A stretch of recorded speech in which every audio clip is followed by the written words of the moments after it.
We ended on chapter 3, right? Is that where we? 3. Yeah, 2 and 3. And the biggest thing that I've been telling everyone about this, because we're getting ready to write the Revelation sermon series for next year, and the biggest thing that is sticking out to me with Micah is how much it sounds like Revelation, and not just Micah, but Amos, Obadiah. Yeah. Not Obadiah. I didn't like Obadiah. Joel. That's what I meant to say. Joel. All these minor prophets. And I have a feeling John, when he's writing John of Patmos, when he's writing Revelation, he's writing in the spirit of these minor prophets, and that's what he's viewing, that he's writing, and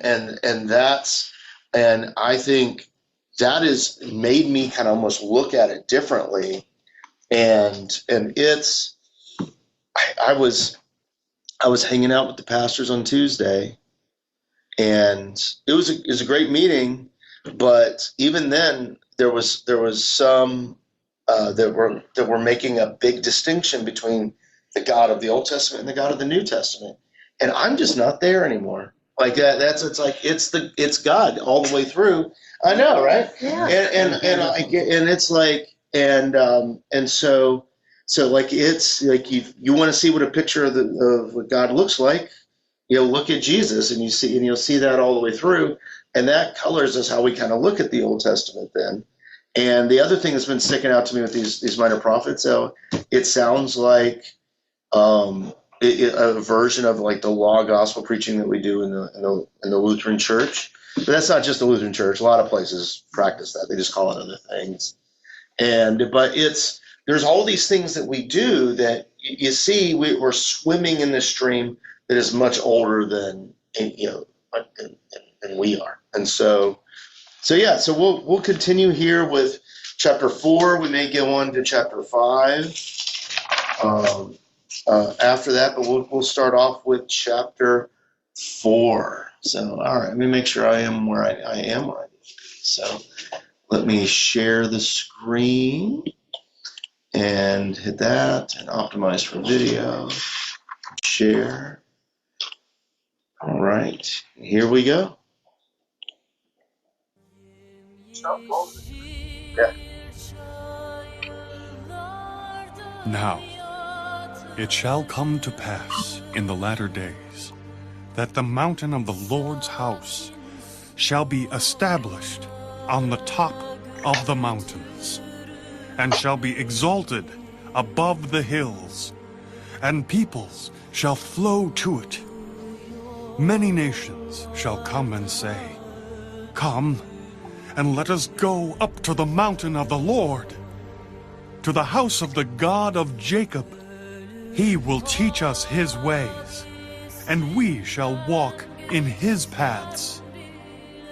For out of Zion the law shall go forth, and the word of the Lord from Jerusalem. He shall judge between many peoples, and rebuke strong nations afar off. They shall beat their swords into plowshares, and their spears into pruning hooks. Nation shall not lift up sword against nation, neither shall they learn war anymore. But everyone shall sit under his vine, and under his fig tree, and no one shall make them afraid. For the mouth of the Lord of hosts has spoken. For all people walk each in the name of his God. But we will walk in the name of the Lord our God, forever and ever. In that day, says the Lord, I will assemble the lame. I will gather the outcast, and those whom I have afflicted. I will make the lame a remnant, and the outcast a strong nation. So the Lord will reign over them in Mount Zion, from now on, even forever. And you, O tower of the flock, the stronghold of the daughter of Zion, to you shall it come. Even the former dominion shall come, the kingdom of the daughter of Jerusalem. Now, why do you cry aloud? Is there no king in your midst?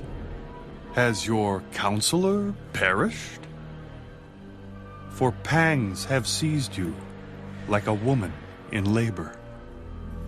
Be in pain and labor to bring forth, O daughter of Zion, like a woman in birth pangs. For now you shall go forth from the city, you shall dwell in the field, and to Babylon you shall go. There you shall be delivered. There the Lord will redeem you from the hand of your enemies. Now also many nations have gathered against you, who say, let her be defiled, and let our eye look upon Zion. But they do not know the thoughts of the Lord, nor do they understand his counsel. For he will gather them like sheaves to the threshing floor. Arise and thresh, O daughter of Zion. For I will make your horn iron, and I will make your hooves bronze. You shall beat in pieces many peoples. I will consecrate their gain to the Lord, and their substance to the Lord of the whole earth.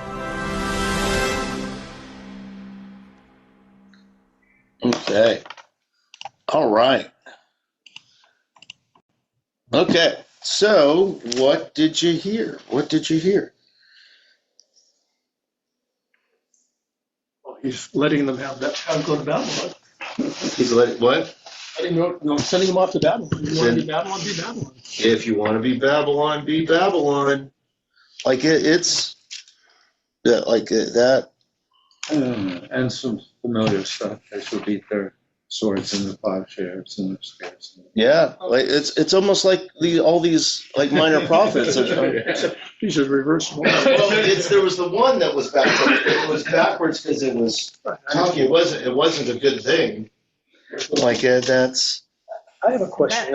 This is me because I did not go and do a real good job of studying this week. But who is daughter of Zion? That's just a term that seems awkward to me. Daughter of Zion is. Well, let's look it up. I have no notes and I'm Bible to it. So. I think it's a. Let's see if I can find something good. Yeah, anything good would be.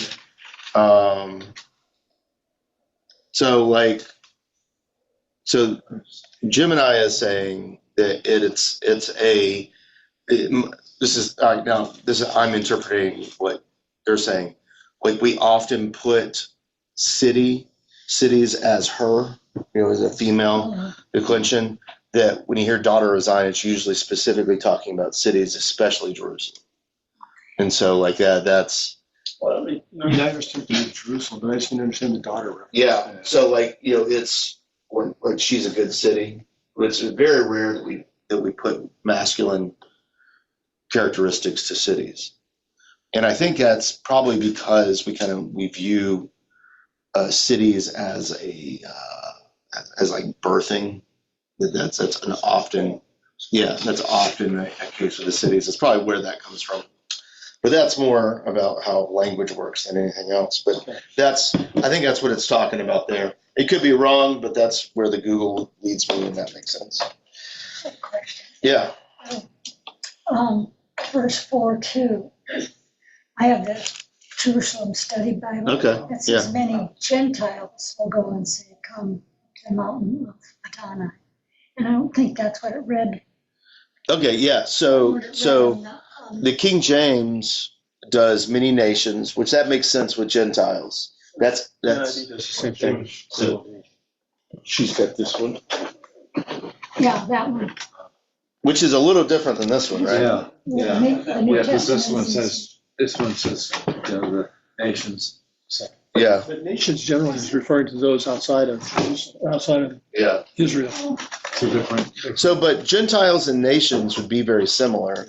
This one's just being more specific about it, which is good because I think there is something that is inside of us that when we hear nations, I still think we hear us, you know, and this translation is forcing us to hear them, you know, which is proper. And it's capitalized too. So, and then you said the mountain of Adonai. Yeah. So whenever in an English translation, whenever you see Lord all caps, that means Yahweh. All right. And so, but that is the English ways of honoring the Hebrew tradition of not saying the name of God. And so you can tell when it's Yahweh is that it's capital Lord. Now they're doing the Hebrew tradition that whenever they would see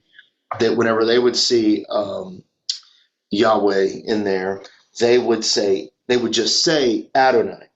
That's where the word Jehovah came from.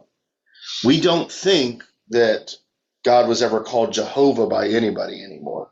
But Hebrew doesn't have any pointings in it, and they never pointed God's name when it's written in the scriptures. Pointed is added the vowels. They added vowels later in the written language of Hebrew.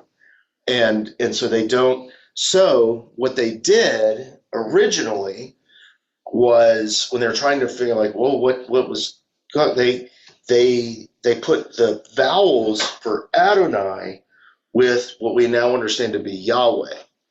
So that was in Hebrew Yehovah, and so that's where Jehovah came from.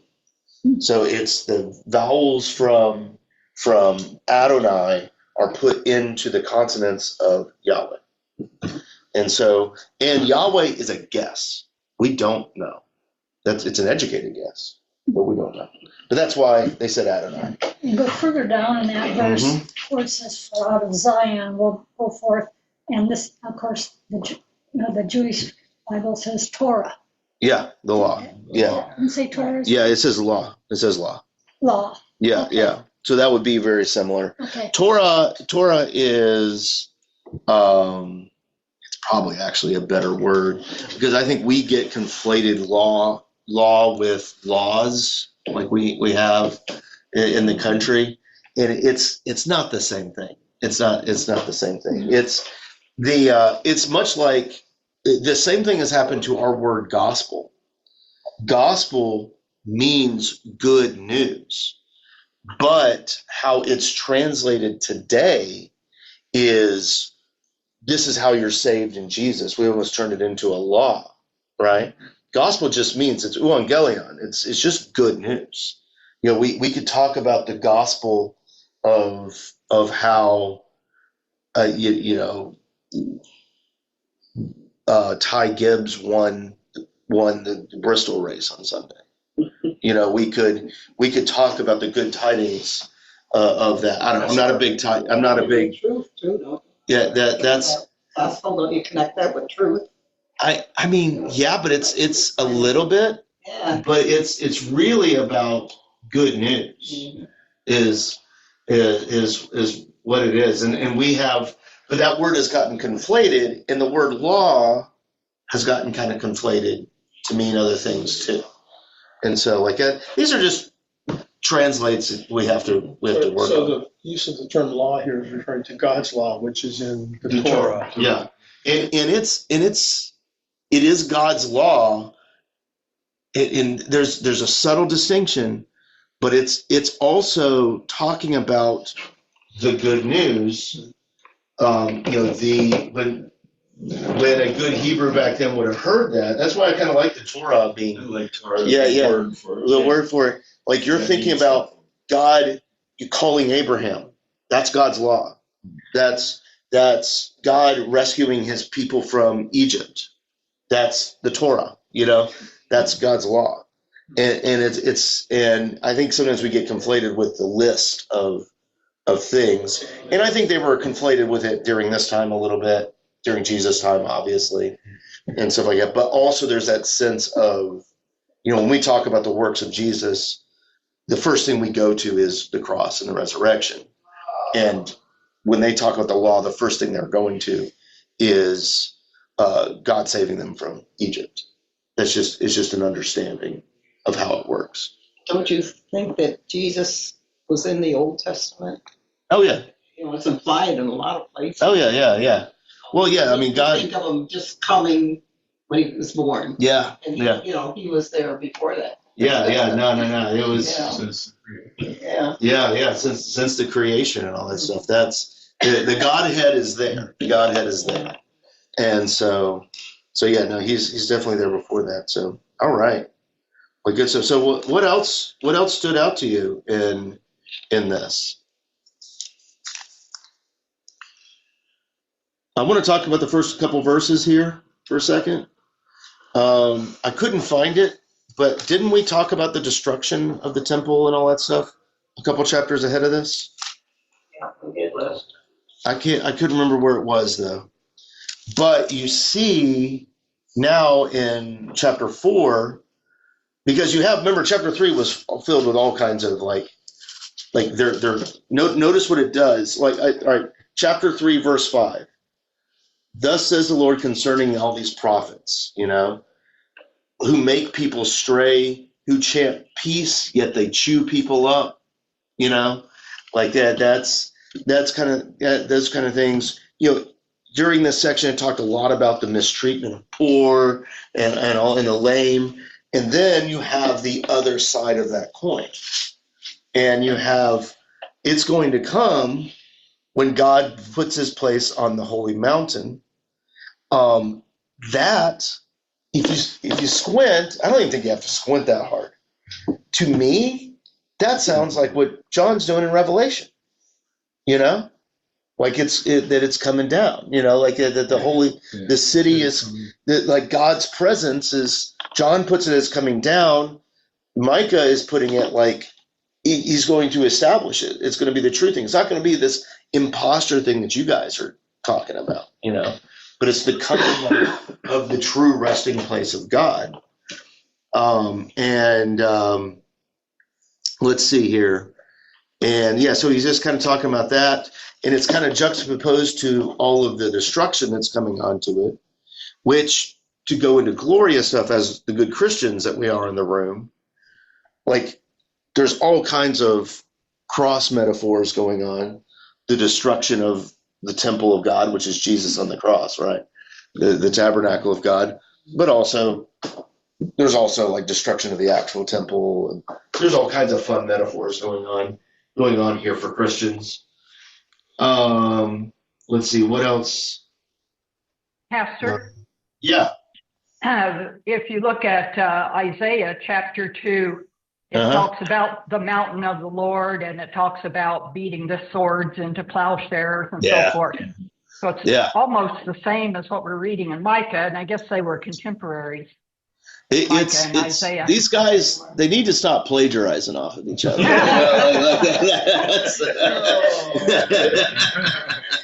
I queued that up for John. I was talking to someone about Revelation. I was like, John just like plagiarizing all the prophets here. They were all inspired by the same source. Yeah, exactly. So that's, but yeah, I mean, you can tell that there's all these same ideas coming out during this time. So that's good. Yeah, thanks, Elaine. And let's see. So I thought it was interesting that in verse 2 is like, come let us go to the mountain of God, to the house of God of Jacob, and he will teach us his ways and we will walk his paths.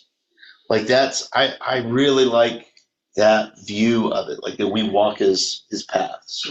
That it's going over there. It's for out of Zion the law shall go forth, and the word of the Lord from Jerusalem. So notice how it's using law. It's using that same distinction as like walking the paths. and all of that stuff. It's not this like rigid rules thing. It's this way, this movement towards, and you end up seeing what that looks like in verse 3 there. He shall judge between many peoples, and which is also like nations or Gentiles, and he will rebuke strong nations from far off, and they shall beat their swords into plows. It's like, so you picture like all these great empires of the world, right? Are often, they love to beat their breasts, their shields together, right? You know, like you see like the great dictators of the world that love to do their military parades, right? To beat how awesome they are. Well, when God comes, he's like, yeah, they'll be beating something, but they'll be using all that to make farm equipment. You know? Well, it's interesting because that rev goes on down to 4, where they'll sit under their own vine and under their own fig tree, and no one will make them afraid. They're turning the swords and the spears into farm implements, so they're finding peace in the vine. Yeah, and they're finding shade, right? Shade underneath the fig trees, and we're still looking for it. And that's but that goes into this image of the Garden of Eden, right? Like the Garden of God, that they're finding all this in the midst of the fruitfulness. And then you have in the Gospels when Jesus, he goes to the fig tree and there's nothing there. Like these ideas, are just in the atmosphere that people would have known what he was talking about. It's like, you guys, none of this is fruitful anymore. I'm looking for rest under your branches, and there's nothing there. Like that. It's really cool. It's really cool how all that stuff works together. And it's kind of hard to explain to people unless they kind of have eyes to see it. Let's see here. As we continue to walk through here, what else did you see? I thought verse 6 and 7 was fascinating. So so like that's he goes, I'll assemble the lame, gather the outcasts, those whom I'm afflicted. I will make the lame a remnant and the outcast a strong nation. John in Revelation, it sounds like that's what he's doing with like the Lamb of God, right? And then how he talks. Remember how we talked about the witnesses and Martus. Isn't that the word? Martus was martyr, and martus and witness is the same word in Greek. So martyr and witness is the same word in Greek, and it doesn't necessarily mean death, but it does have that connotation of like that smallness, and he's like, all these people that you forgot, like you in your strength are saying we are the remnant, and you still hear that today. Gosh.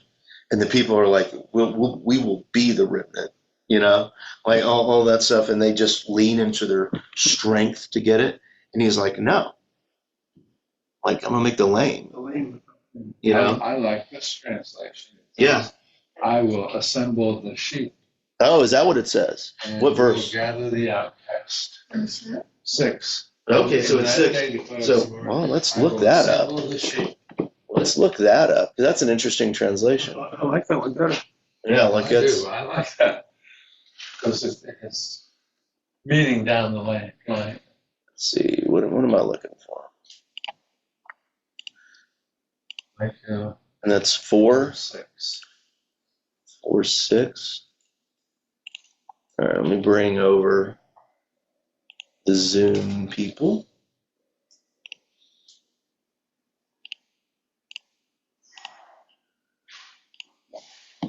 Get rid of the QSC ad. So move this over too. All right, so in the day, in that day it says, Adonai, if you want to be in the Hebrew tradition. I will assemble the lame. And so let's look at that word. So lame. Let's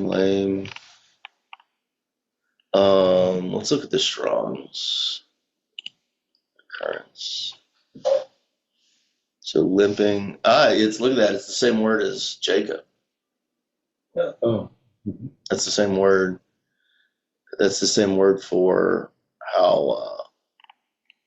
So it's really not. It's not used a ton, but it is used to describe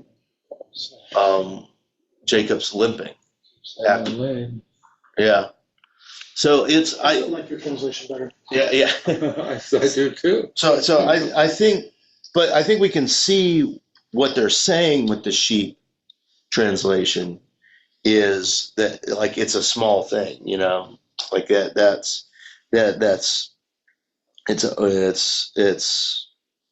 going through there, which that's an interesting, that's an interesting thing. So Later on it has that I will turn the lame into a remnant. Yeah. The expelled into a populous nation. The expelled, the outcast. All kinds of interesting stuff. And it says, and the Lord will reign over them in the Mount Zion now and forever. And so it's like, he's establishing his kingdom again.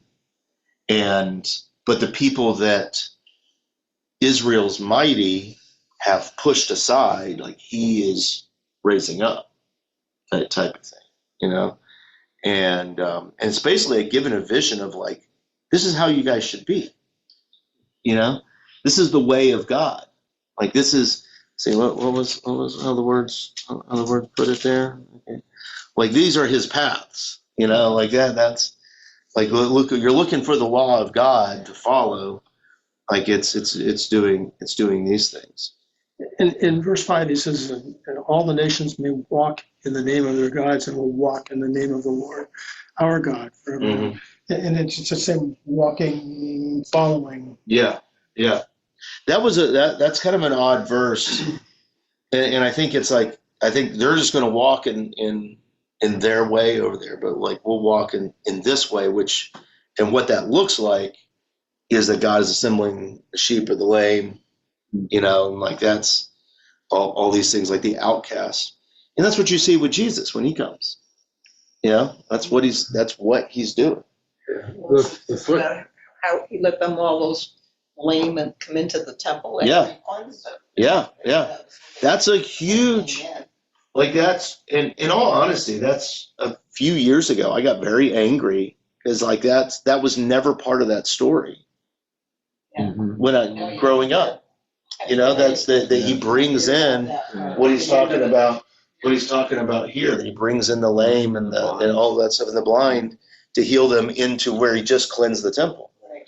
And so you see that, like, Jesus is making God's kingdom evident, and I was like, notice how we use that story. We make that story of Jesus turning just mere ropes into weapons. That's not what that story is about. The story is about God driving out sin and bringing in what Micah is calling the remnant. That's interesting, right? That's interesting. Like, it's how we end up defining that story. Yeah, that expelled also has a footnote: weaklings. Weaklings. Okay, yeah, outcast, weaklings.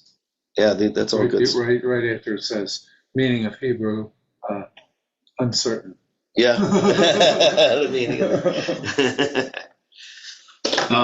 This Bible has a lot of this meaning in Hebrew, uncertain. Yeah, that means there's like 4 times this word is in the Bible. Like, that's, yeah. That's like 4 different ways. Because that's Bereshit, the first word in the Bible. It's the only time, like, in the beginning, like, we don't really know what it means. We're just guessing, and so we're educated guesses, but we're guessing.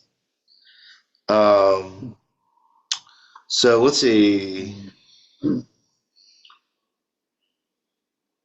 I had underlined verse 10. Oh, it was Paul uses this imagery, and Jesus also does, of birth pains, and going forth, and so it's like there'll be some pain with all of this.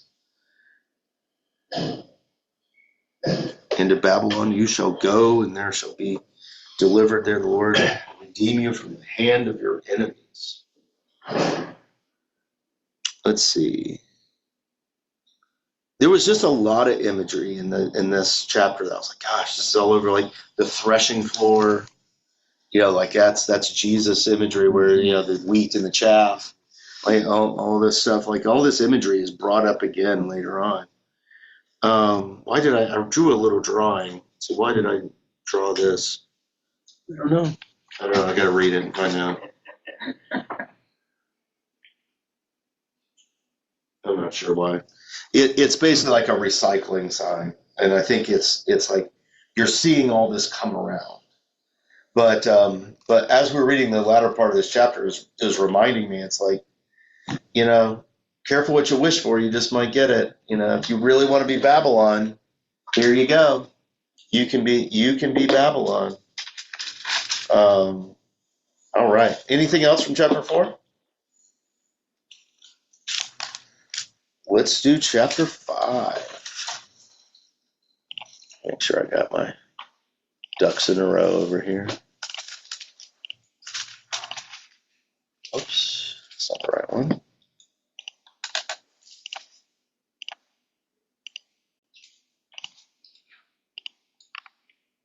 All right, chapter 5. Now gather yourself in troops, O daughter of troops. He has laid siege against us.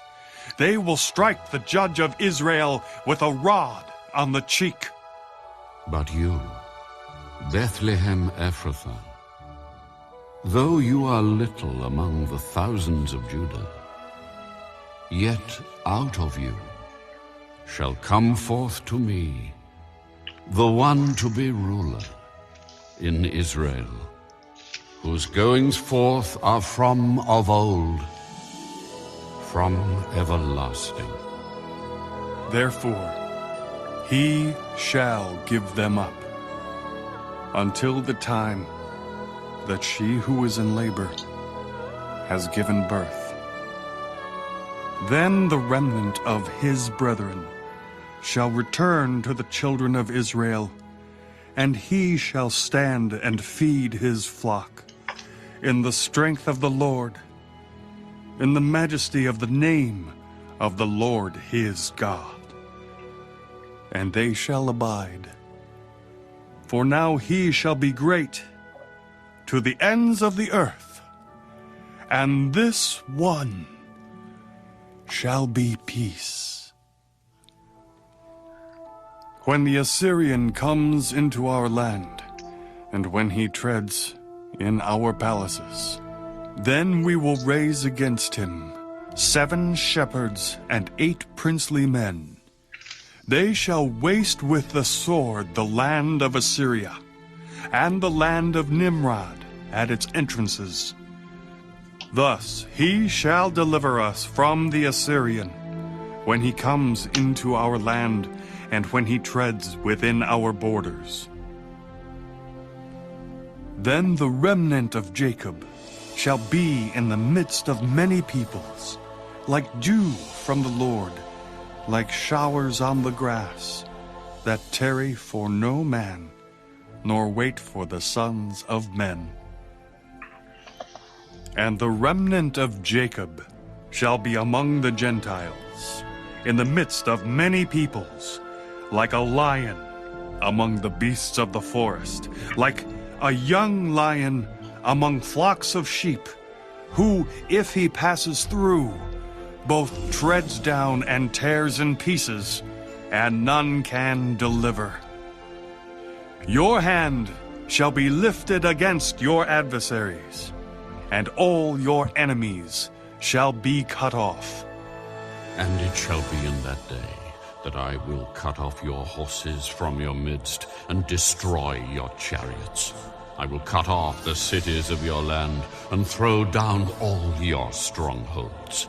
I will cut off sorcerers from your hand, and you shall have no soothsayers. Your carved images I will also cut off, and your sacred pillars from your midst. You shall no more worship the work of your hands. I will pluck your wooden images from your midst. Thus I will destroy your cities, and I will execute vengeance in anger and fury on the nations that have not heard. Okay. All right. So what's going on in this chapter? A little less kindness. A little bit less kindness. I think there's a reason for it, though. We'll get to that. What's going on? It hints at the coming of Christ. Yeah, like verse 2 there. Yeah. Now think about how it describes Bethlehem there, in connection with everything that came right before that, from the last chapter. And so he's like Bethlehem, you're a little type of thing, but Least among the clans of Judah. yeah, out of the least, out of the thing. And then you see, like, if we're still making our story of Jesus relevant here and how he's described. He came out of Nazareth. We see the Bethlehem thing here. Remember, Nazareth just means the sticks. Like, it's like came out of Yeehaw Junction, right? Like that. That's kind of the idea that's going on there. And so it really makes sense in how this is flowing forward. What else kind of stood out to you here? In the Jewish Bible, that says that's David. That doesn't say that's Jesus. I was reading the footnotes. Yeah. That one, and they don't even. No. It was Jesus. No, they don't. They don't do that. So they do it. They do a few things. Well, remember, like Luke has Jesus coming through David. Well, all the Gospels really do, but Luke makes a special dispensation for it. And so they're all coming in there. So that's kind of how they put it together. But they're always they're looking for David to come back, but I don't think they're expecting David to arise out of nothing. Like it's someone that's going to be like David and someone that is there. They also do. This is where you get the language that's in some of the other prophets of like the one true Israelite type of thing. That they kind of view that as this kind of the image of what the Messiah type of things there. And so that's what's doing that. I was talking to my mom about it actually on when they were here. I don't know if she was understanding all that, but she hasn't been in the Bible study for a long time. But the connection with Luke's Christmas story, with the census at the beginning, with David did a census at the very end of his story, and which upset God when he did the census. So you have David's story ends in failure, and so the beginning of Jesus' story, it picks up right at the census.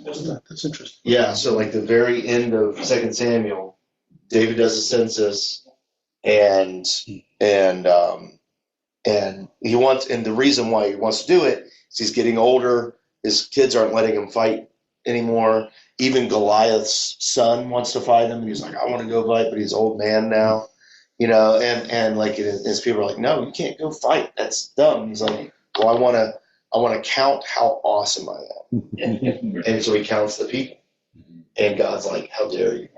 Like that for all these same reasons, it's like, it's your strength isn't what has made you who you are. And so David does that, and God gives him 3 choices, and 2 of them are kind of hard on David, and one of them is hard on the people. And David chooses the one that's hard on the people. And that's how the story ends.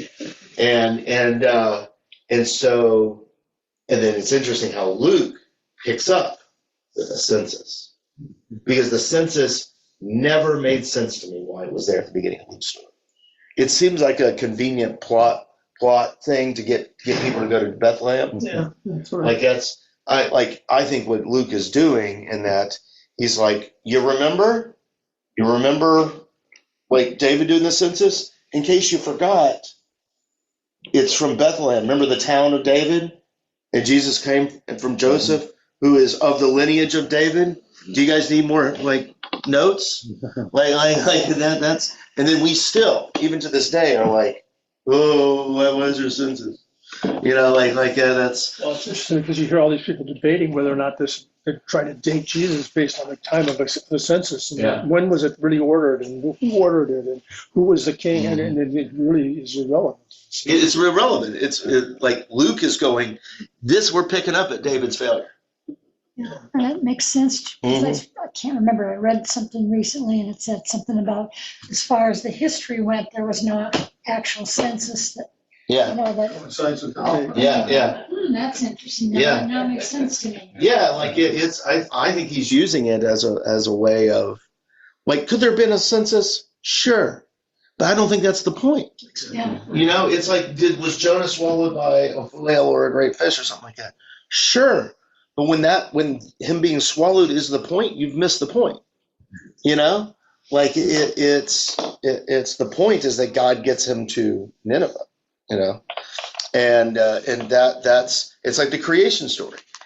Did it happen in 6 literal days? Sure, but if that's your biggest point that you get from that, you've missed the point.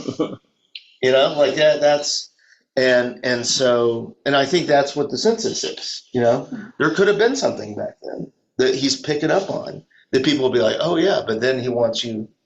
Like, look how many times Luke says David in that first little bit of that first chapter. Like that, it's just like he's like, look.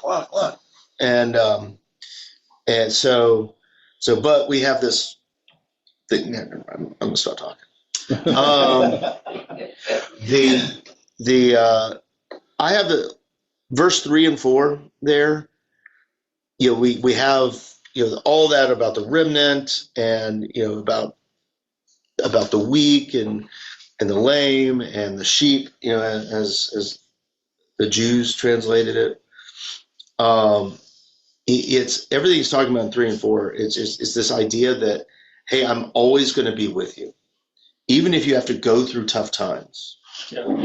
Yeah. I thought that was good.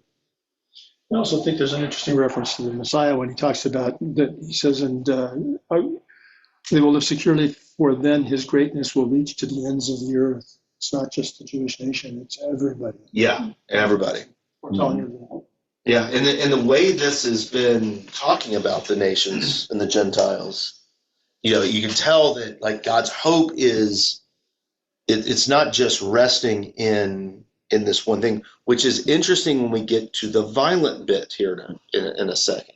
And I think that helps us translate the violent bit here, because I do think there's some work that has to be done for us to see what's going on in that. So what do you think of basically verse 5 through 15 here? Like what stood out to you there?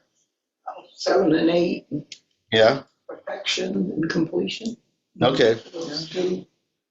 So you want to say anything more about it? Oh, go ahead. Well, it was, so 7 starts off with the remnant of Jacob shall be in the midst of my people. So you see what he's doing. We're connecting that remnant we've already had that word defined for us. So that's filled with the outcasts and the weak, like that's, and so then you see what that looks like. This is God's people who have been sacked, who have taken care, and God is with them, and they are now the weak ones, and God is upholding them. All right. So the remnant of Jacob shall be in the midst of many peoples, like the dew of the Lord, like the showers on the grass that tarry for no man, but wait for the sons of man. Like that's like, they're the grass in the midst of the wheat in the midst of all the tares, I guess you could say, like that. There's just like the goodness around, the salt of the earth, like that's over there. And then verse 8, it says, "And the remnant of Jacob," again, that remnant word, "shall be among the Gentiles in the midst of the peoples." And then it starts using this language of strength. And so I think what we have to do is, I think a lot of times we will gravitate to these passages of strength, and we will look at them starting from our own positions of strength, that we turned on the air conditioning to this place, right? That we have, pretty much free travel and all that stuff. We don't have to worry about running over a mine or a mortar on the way home or anything like that, like that. And I think we need to keep using these words to take us back to a different people, that it's, and try to look in the life through them, where everything has been eaten up, right? Everything has been eaten up, and it's like that strong is like through the weak, you are strong type of thing, and kind of looking at it through that. And I think you see a different path of, I can't remember how we just, but like through the violence in it, that if we look at it through the weak, that God is upholding the weak and basically using the violence. Because as I read verses 9, 10, 11, and 12 and 13, I wrote big on the side of it, this is all the means that Babylon would have come and destroyed the Israelites. That it was with their power, And now, just as the Egyptians were destroyed, the horse and rider were thrown into the sea, they could have always turned back, but it was their bloodthirst that ended up killing them. And I think we're meant to see that same idea in here, is that all of their power is being thrust back at them. And so, does that make sense? You guys can disagree with me.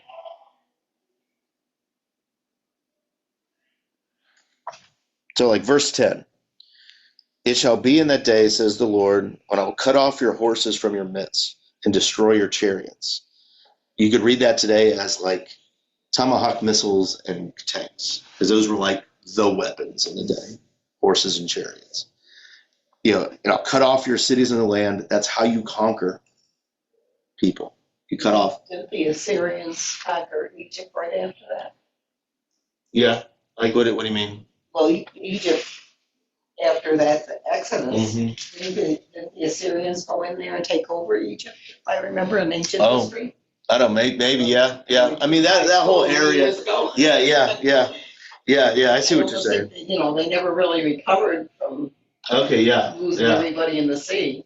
Well, yeah, and that's that's kind of what all of this is talking about is, these powerful empires. This is how they take over everybody.